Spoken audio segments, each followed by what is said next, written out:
Hello, I'm Tamara and the Tax Doula with today's tax tip.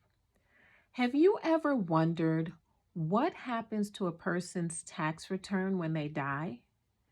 Well, the IRS still expects them to file their tax return. Yep, they refer to it as your final income tax return.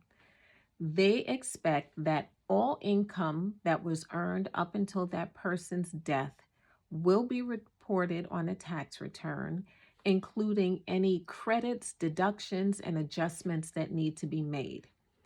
If they hadn't filed a tax return in the prior years, you may also have to file additional paperwork for them. And who exactly is expected to file this tax return?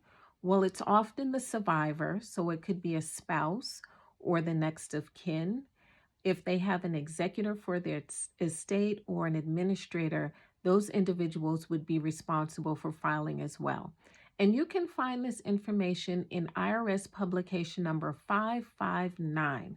And I'll read what it says here. It's designed to help those in charge, the personal representative of the property, the estate. So the property is the estate of the individual who's died. They refer to them as the decedent.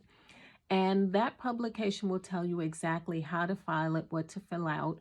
And you also, I'm sure, would need to file your state taxes as well. So you need to check on that too.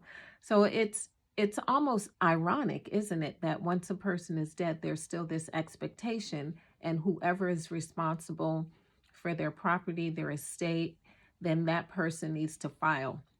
So what does that tell us? It tells us that we need to keep good records because unfortunately we never know what each day is going to bring to us. And while I pray for long life and good health, at some point we're not going to be here anymore, and we want to make sure that we're not leaving a mess for the people who are behind. Of course, we won't be here to see it, but we want to make sure that we're leaving our paperwork in good order. So record keeping, your wills, your deeds, your documents, your insurance, everything needs to be kept in a way that people can find information, and someone needs to know what to do when you pass away.